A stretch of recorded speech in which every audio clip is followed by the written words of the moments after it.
Despite having just replaced the wheel bearings in this Coda here, it needs new wheel bearings. In fact, it needed new front wheel bearings just a half a mile after I replaced them the first time.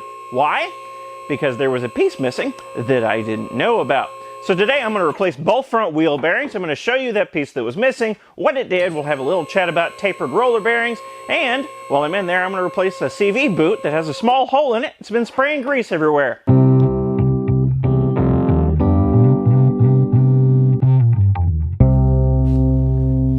And by the way, if you're wondering how I know it needs new wheel bearings, well, that's quite easy. That's how I know.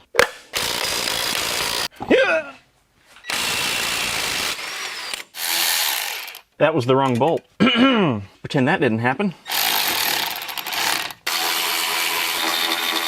Move that to the side.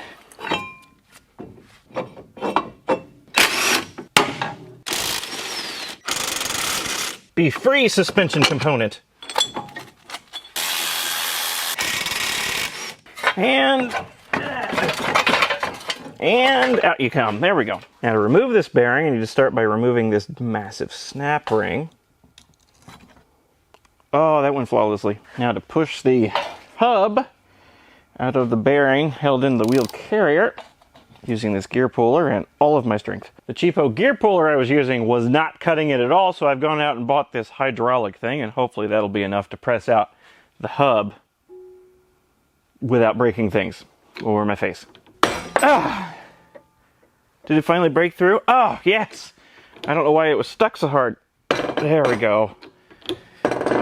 Finally.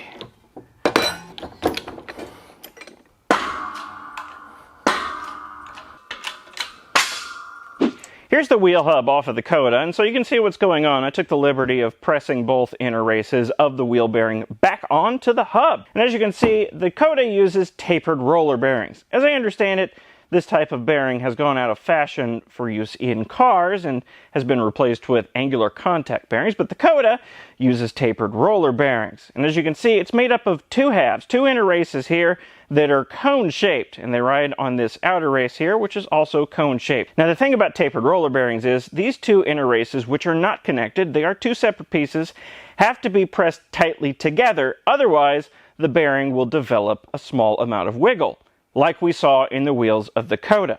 Now on the Coda, to prevent this wiggle from happening, the CV shaft, which inserts through the back here, is used to clamp the two halves of this tapered roller bearing together with the aid of this nut on the front here. So if the CV shaft is what's used to clamp these two inner races together and prevent them from spreading apart and developing wiggle in the bearing, why were the wheels on my Coda floppier than a dead whale?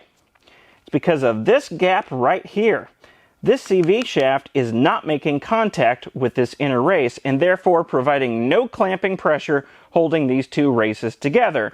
And when I took it off the lift, the first time I swapped out the bearings, when I took it off the lift and set it on its own weight, these inner races almost immediately spread out, causing a minute amount of wiggle in the bearings. Now technically they did not fail right away, but they were well on their way to it very quickly. You might be able to see on camera some of the premature wear that was happening on this outer race here. There's a little ridge here where uneven pressure was being put on the race by the tapered roller bearings.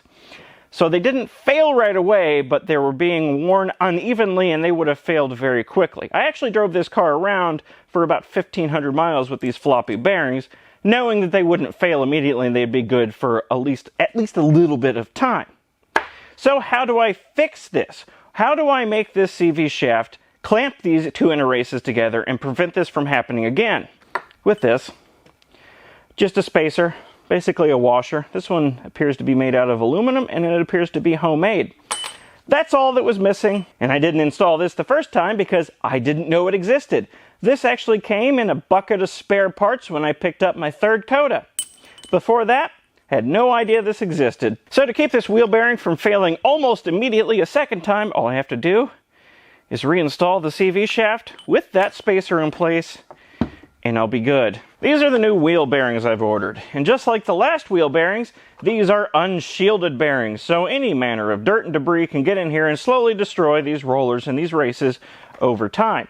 Now you may be wondering why I didn't order shielded bearings for the second go around. It's quite simply because I thought I was ordering shielded bearings, but I learned later that the product image that I was looking at was an example and not the actual product that I was ordering. So I thought I was ordering shielded bearings, but I was not. Oh well, I'm sure they'll last at least 25,000 miles, probably more, and I don't really expect the Coda to last that long, so this will be fine. Besides, I'm very proficient at replacing wheel bearings now.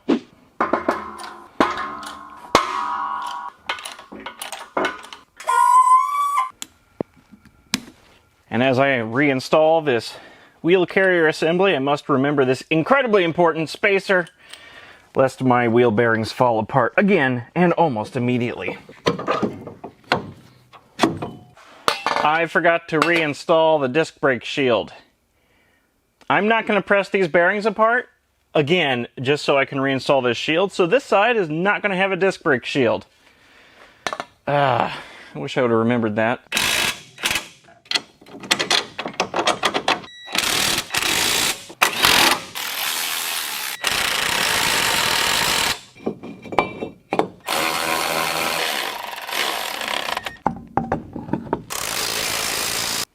There we go. Now the other side.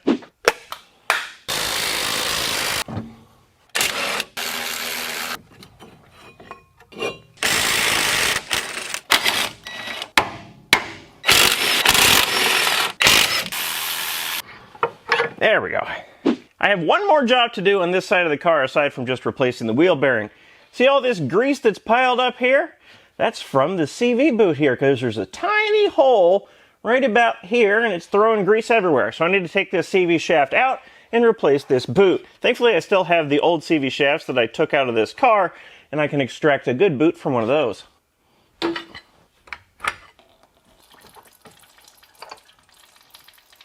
The tiny hole in the CV boot is right here. Not very big, probably just a nick during installation, but it's enough to throw grease out of it and potentially ruin this CV joint over time. And this is the boot that I extracted off the old CV shaft. It's perfectly fine. Now, since I'm not concerned about saving this old boot, I can just take it off with the bandsaw. And then this just comes apart. Gracie! This is no doubt going to be difficult to take off here. Nope.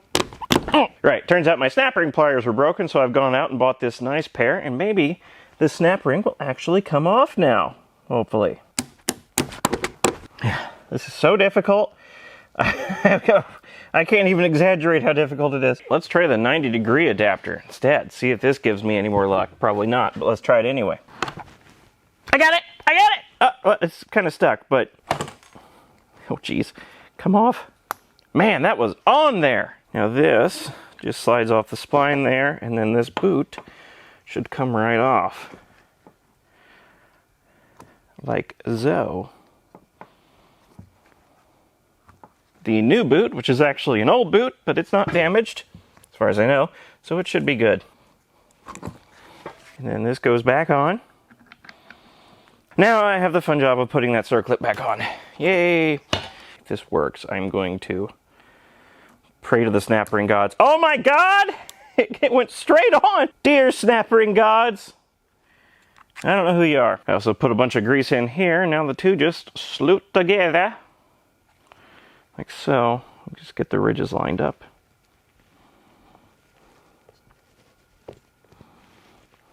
Like that. Alright. Appears the old boot isn't exactly the same as the other old boot, but it shall make a seal as long as it's tight. Now for clamping this boot down, I could legitimately just use regular old plastic zip ties, but I want a little bit more longevity than that, so I'm going to use these stainless steel zip ties. They'll be more weather resistant than regular zip ties. Hopefully a little bit stronger too, but I don't expect too much from them. I just want weather resistance because they're stainless steel. There we go. All right. Let's check this back in the car. And in you go. Now I need to top off the ATF in the gearbox, which means removing this fill plug. Like that. And then pumping ATF into that fill hole until it comes out of the fill hole. That is apparently it. Now I can just replace this fill plug and be on my way. Here we go. All right, now let's crack on with replacing the bearing in here, starting with this horrible devil designed snap ring. Oh, that came out easily. I can push the hub out with my new hydraulic gear puller. There we go.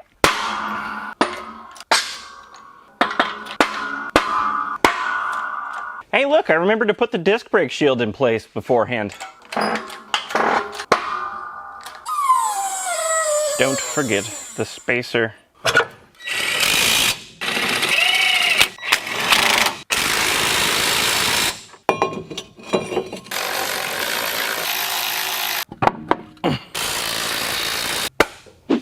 It's done! Now the only thing left to do, aside from cleaning up my shop, which I will inevitably put off forever, is to take it for a test drive and see whether or not the wheels fall off, or whatever. I've just come back from my thoroughly abusive test drive and no play, no wiggle, just as wheels should do. And by the way, I didn't show it on camera, but I did properly torque down that axle nut in the middle to 150 pound-feet of torque. I had no idea what to torque it to, so I just picked a number. And I picked that number because that's as high as my torque wrench would go. So it's all torqued down now. And that's all for now. As you might imagine, this car is still not free from issues, but I daily drive this thing and those wheel bearings needed tackling sooner rather than later. Some of the existing problems in the car still are the rear windows. Neither of them work. They'll roll down, but they won't roll back up again. And given the sound they make when I try to roll them back up, I suspect there's some pieces of plastic in both doors that's just shattered to bits.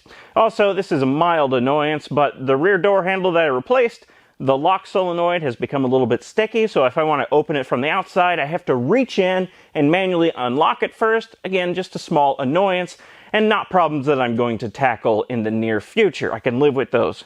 Again, they're just small annoyances. One slightly more annoying thing is there's a rumble on acceleration. And I thought this was going to be fixed by replacing the wheel bearings. I thought it was being caused by the wheels being all floppy.